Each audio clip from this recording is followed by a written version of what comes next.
La revista The Economist ha brindado un informe acerca de nuestro país, acerca de la democracia en nuestro país y lamentablemente nos preocupa en la posición en la cual nos ha colocado. Hemos pasado de una democracia débil a un régimen híbrido y está con nosotros el señor José Incio, politólogo y profesor de Ciencias Sociales de la Universidad Católica. ¿Cómo está usted? Bienvenido a JN Noticias.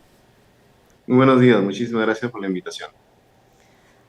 Un gusto también tenerlo aquí en el programa. Según el índice de la democracia presentado por la revista internacional The Economist, señala que América Latina y el Caribe registra una caída de su democracia y señala que se transita hacia la autocracia. ¿Qué opina usted con respecto a este primer informe de la revista? Sí, creo que recoge mucho de lo que se venía discutiendo ya hace varias décadas con respecto a cómo en diferentes países se ha ido perdiendo institucionalidad democrática. Hemos tenido casos como de Venezuela, Nicaragua, El Salvador, incluso Brasil en su momento. Hemos visto cómo algunos países transitan de instituciones democráticas a justamente convertirse en lo que nos han colocado a nosotros, régimen híbridos. Un régimen híbrido es en el cual conviven instituciones democráticas con instituciones o, digamos, actitudes del régimen que son más autoritarias. Entonces, es por eso que nos han catalogado como tal, ¿no? Exacto, ¿no? Ha sacado un informe donde nuestro país ha dejado de ser democracia débil a pasar a un régimen híbrido. Pero por favor, si nos podría dar algunos ejemplos con respecto al régimen híbrido para que los ciudadanos que nos están viendo lo tengan un poco más claro este panorama.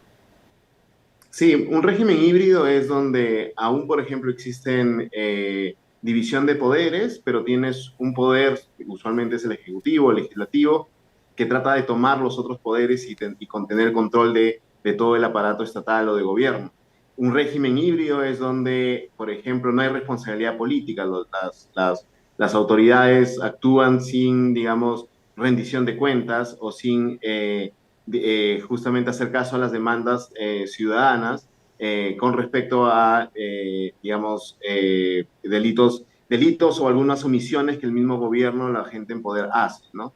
En regímenes híbridos hemos tenido, por ejemplo, en su momento, el régimen, la transición de Venezuela empezó como un régimen híbrido.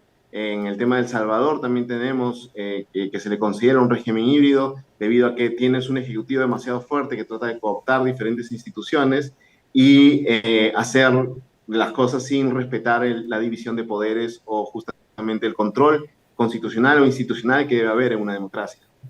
Ahora quisiera resaltar que no todo aquí es tan desfavorable, porque si hablamos de la categoría del proceso electoral y pluralismo, hemos obtenido un puntaje mayor, un puntaje alto de 8.75 sobre 10. ¿Usted cree entonces que esto nos ha ayudado a no tener una caída tan baja en esta calificación?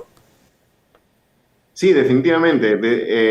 El tema es que en Perú, como en otros países de América Latina, los organismos electorales son independientes de los otros poderes del Estado, lo cual les permite actuar de una manera como una suerte de guardianes de los procesos democráticos, y eso es lo que hemos visto en Perú, lo hemos visto en Brasil también, incluso en Estados Unidos, en la elección de Joe Biden hace un par de años, ¿no? De no haber tenido instituciones electorales que justamente no hagan respetar la voluntad de las elecciones, creo que nuestro puntaje hubiese sido mucho menor y nuestra caída en ese sentido hubiese sido mayor, ¿no? Claro, entonces, ¿de qué manera desbarata, ¿no?, los ataques a los organismos electorales? Porque es el único de todas las categorías donde han tenido una alta puntuación, sin embargo, la violencia aún continúa. Sí, es típico en justamente régimen híbridos tratar de cooptar las demás instituciones que pueden hacerle frente a un control, a un uso desmedido del poder, ¿no? En este caso, yo creo que lo que tenemos con respecto a los organismos electorales, al menos desde la elección de 2021 con mucha más fuerza, es la coalición perdedora o la coalición que maneja cierto poder en el Congreso, etcétera, trata justamente de legitimar o el trabajo de los organismos electorales, quizás para poder cooptarlos o controlarlos nuevamente, ¿no? Es lo que usualmente se llama una transición al autoritarismo, cuando tienes un poder que empieza a cooptar y controlar el resto de los poderes que supuestamente o deberían estar en una suerte de equilibrio en que todos se controlan entre todos. Es lo que llamamos checks and balance, ¿no? Ahora, ¿cuál cree usted que ha sido otro factor para pasar de una democracia imperfecta a un régimen híbrido? ¿Qué otros factores han contribuido aquí? Yo creo que hay un deterioro muy grande en la participación política en general, y para ser un país donde el voto es obligatorio, llama mucho la atención el bajo puntaje en participación política, en cultura política, y esto tiene que ver también porque creo que existe una crisis de representación entre las élites políticas, los partidos políticos y la ciudadanía. Es decir, los partidos que están en el Congreso, los partidos que están en el Ejecutivo, pues tienen una bajísima representación o aprobación. Entonces la ciudadanía se ve frustrada justamente porque el sistema democrático en el que tenemos, digamos, te obliga o te fuerza también digamos, a elegir entre estas opciones que no son representativas. Entonces, allí yo creo que tenemos un nudo muy problemático e importante que tenemos que resolver. ¿Y habría alguna forma entonces de revertir esa situación porque hemos estado en una calificación preocupante? Mira, yo creo que sí. De hecho, el The Economist también ha sacado justamente un artículo recientemente donde habla de que necesitamos pasos urgentes para, primero, calmar la situación de la crisis política, y el mismo The Economist ha sugerido la renuncia de la presidenta, entre otras cosas, y del Congreso también, porque necesitamos una suerte de reseteo, ¿no? Una suerte digamos, de espacio donde se den justamente nuevas opciones, y para que este vínculo entre los partidos y la ciudadanía se fortalezca.